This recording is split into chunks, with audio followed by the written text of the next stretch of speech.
नमस्कार दोस्तों, आज इस वीडियो के माध्यम से हम संप्रेषण के बेहद पुरातन और लोकप्रिय साधन पत्र लेखन के बारे में जानेंगे। भले ही आज अपनी बात पहुंचाने के लिए अनेक आधुनिक माध्यम जैसे मोबाइल, ईमेल, फैक्स आदि उपलब्ध है, किंतु पत्र लेखन का महत्व अभी भी कम नहीं हुआ है। पत्र लिखना वास्तव में एक कला है। यह कला प्रयास से ही प्राप्त की जा सकती है। सही और रचनात्मक ढंग से लिखा गया पत्र न केवल हमारा प्रभाव बढ़ाता है, बल्कि हमारे व्यक्तित्व की छाप भी पाठक पर अवश्य छोड़ता है। पत्रों के माध्यम से हम न केवल दूसरों के दिलों को जीत सकते हैं, बल्कि मित्रता भी बढ़ा सकते हैं तथा समाज को अपने वशीभूत कर सकते हैं। यदि हम पत्र लिखने की योग्यता प्राप्त कर लेते हैं, तो हम दूर बैठे व्यक्तियों पर अपने मन के भावों को प्रकट कर उनसे मिलने का आनंद उठा सकते हैं। पत्र लिखने की कला में माहिर व्यक्ति दूर बैठे अपरिचित को अपना मित्र बना सकता है। किसी संस्था में नौकरी सरलता से प्राप्त कर सकता है, किंतु पत्र लिखने के लिए निम्नलिखित जानकारी आवश्यक है। जैसे पत्र लिखते समय प्रारंभ में पत्र लेखक व पत्र प्राप्तकर्ता का नाम व पता दिनांक के साथ लिखा जाना चाहिए। पत्र में अनावश्यक बातों को विस्तार न देकर संक्षिप्त में अपनी बात प्रभावपूर्ण तरीके से कही जानी चाहिए। पत्र का विषय स्पष्ट होना चाहिए।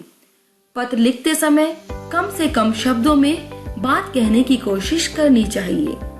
पत्र की भाषा मधुर, आदर सूचक एवं सरल होनी चाहिए।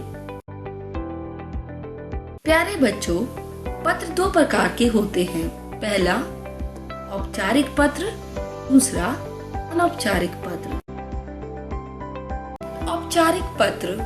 औपचारिक पत्र व्यवहार उन व्यक्तियों के साथ किया जाता है जिनके साथ पत्र लेखक का कोई निजी या पारिवारिक संबंध नहीं होता। औपचारिक पत्रों में व्यक्तिगत बातचीत अथवा आत्मीयता का कोई स्थान नहीं होता।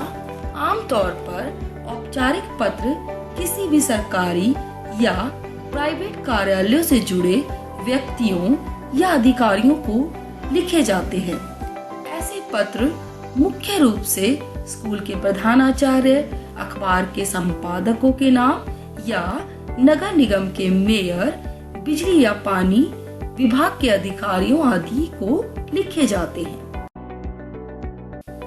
प्यारे बच्चों, औपचारिक पत्र के कई भेद हैं। जैसे आवेदन पत्र किसी कंपनी, संस्था आदि में नौकरी के लिए हम आवेदन पत्र लिखते हैं।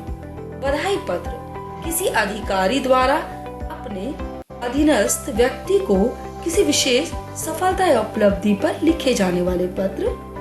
धन्यवाद पत्र किसी विशेष कार्यक्रम आदि में सहयोग देने के लिए किसी विशेषज्ञ, शिक्षाविद आदि को धन्यवाद देने के लिए।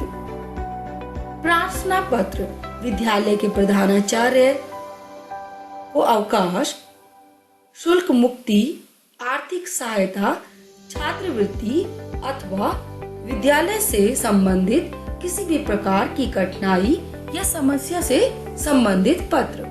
सांत्वना पत्र किसी अधिकारी द्वारा अपने अधीनस्थ व्यक्ति के स्वयं या उसके परिवार के किसी सदस्य के दुर्घटनाग्रस्त या किसी शोकजनक घटना पर सांत्वना देने के लिए पत्र। शिकायती पत्र किसी समस्या से संबंधित अपने विचार या कठिनाइयां अधिकारियों तक पहुंचाने के लिए।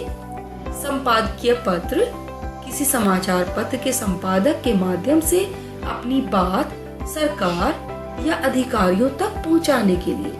व्यावसायिक पत्र व्यापारिक प्रतिष्ठानों, प्रकाशकों, पुस्तक विक्रेताओं आदि को लिखे गए पत्र।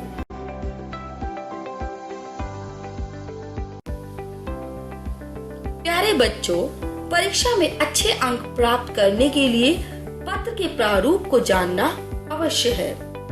जब तक हम प्रारूप के बारे में नहीं जानेंगे, हमें अच्छे अंकों की प्राप्ति नहीं हो सकती।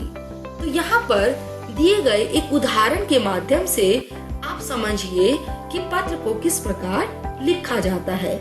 यहाँ पर प्रधानाचार्य को एक पत्र लिखा जा रहा है, उसे समझने का प्रयास करें।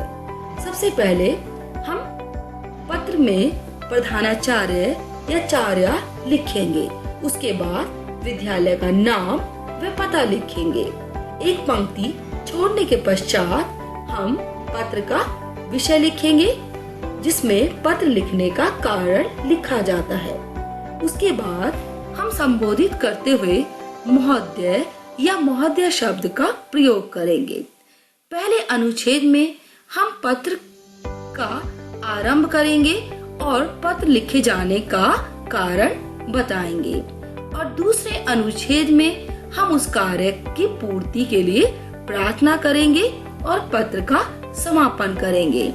उसके बाद एक पंक्ति छोड़ेंगे और फिर आज्ञाकारी, आज्ञाकारिणी, शिष्य या शिष्य शब्दों का प्रयोग करेंगे। नाम के स्थान पर हम क ख ग लिखकर छोड़ देंगे, क्योंकि परीक्षा में हमें अपने नाम को लिखने का प्रयोग नहीं करना चाहिए। उसके बाद दिनांक व कक्षा लिखकर पत्र को पूर्ण किया जाएगा।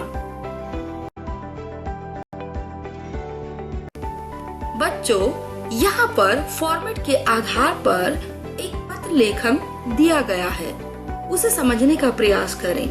विद्यालय में अधिक खेल सामग्री मंगवाने के लिए प्रधानाचार्य को प्रार्थना पत्र लिखिए। तो देखिए, ये पत्र इस प्रकार लिखा गया है। सबसे पहले परीक्षा भवन, फिर प्रधानाचार्य, विद्यालय का नाम केंद्रीय विद्यालय और पते में नई दिल्ली, और दिनांक 10 जुलाई 2020। उसके बाद एक पंक्ति छोड़ने के बाद विषय लिखा गया है, और विषय है खेल सामग्री मंगाने हेतु पत्र। संबोधित करने के लिए श्रीमान शब्द का प्रयोग किया गया है। आइए अब पहला अनुच्छेद पढ़ें। सामान्य निवेदन इस प्रकार है कि हमारी क्रिकेट टीम अगले महीने होने वाले जिला स्तरीय क्रिकेट मैच में भाग लेने जा रही है, और हमारा पूरा प्रयास यह है कि जिला स्तरीय क्रिकेट प्रतियोगिता में हमारी टीम प्रथम स्थान प्राप्त करे।